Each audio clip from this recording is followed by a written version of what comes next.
So, good day sir, I'm Jeremy H. De Guzman and today I'm going to discuss about Article 1186. The condition shall be deemed fulfilled when the obliger voluntarily prevents its fulfillment. So this talks about constructive fulfillment of suspensive condition. Constructive because there's no actual fulfillment by the debtor. Hindi naman talaga nag-fulfill si debtor ng kanyang obligation, but the law considers it to be deemed fulfilled. So, bakit nga ba kinoconsider ng law na ito ay na-fulfill ni debtor? Because the obligor voluntarily prevents its fulfillment.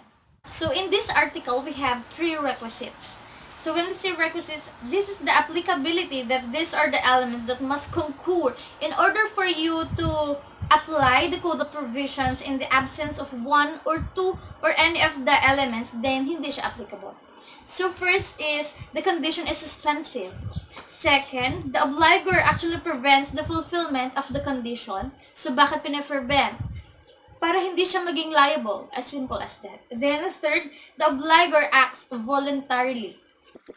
So, such provisions punishes the obligor for preventions the fulfillment of the obligation. So, the law considers that kahit walang actual fulfillment by the debtor, because of his prevention of the fulfillment, it is as if not fulfilled, and he is liable. So the question is, it is required that obligor actually acts with malice or fraud before we can say that applicable itong Article 1186. So, according to Articles 1176, hindi naman na-mention na kailangan may malice or fraud. But as long as his purpose is to prevent the fulfillment of the condition, then this article may apply. So, let me give you an example. So, Prince agreed to give Ahente a 5% commission if the latter could sell the former's land at a certain price.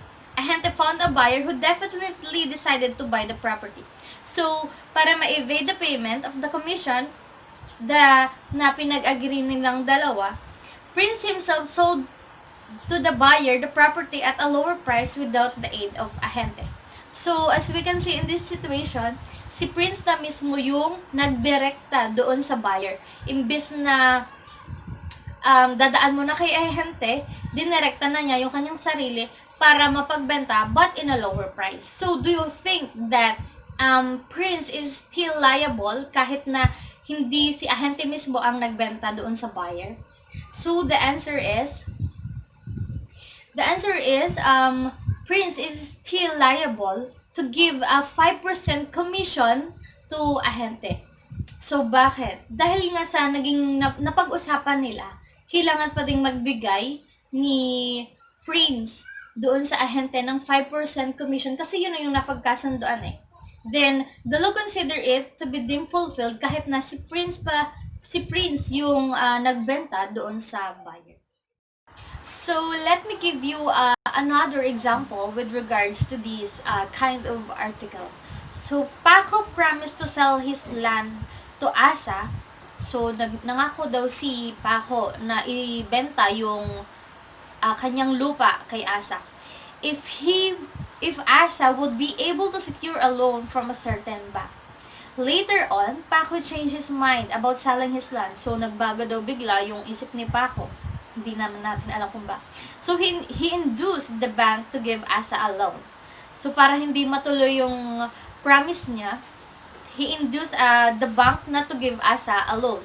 So, under the above article, the condition is deemed complied with and the Paco is liable to sell his land. Paco should not be allowed to profit by his own fault or bad faith. So, dahil sa napagkasunduan nila, liable pa din si Paco na ibenta yung kanyang lupa kay Asa. Suppose the inducement made by Paco was promoted by some other reason, is there constructive fulfillment? The answer is yes. The law does not require that S act with malice or fraud as long as his purpose is to prevent the fulfillment of the condition. But according to Article 1186, does not apply if the act of the obligor is in the exercise of a right. So, constructive fulfillment of a resolutory condition. Article 1186 applies also to an obligation subject to a resolutory condition with respect to the debtor who is bound to return what he was received upon the fulfillment of the condition. So let me have another example.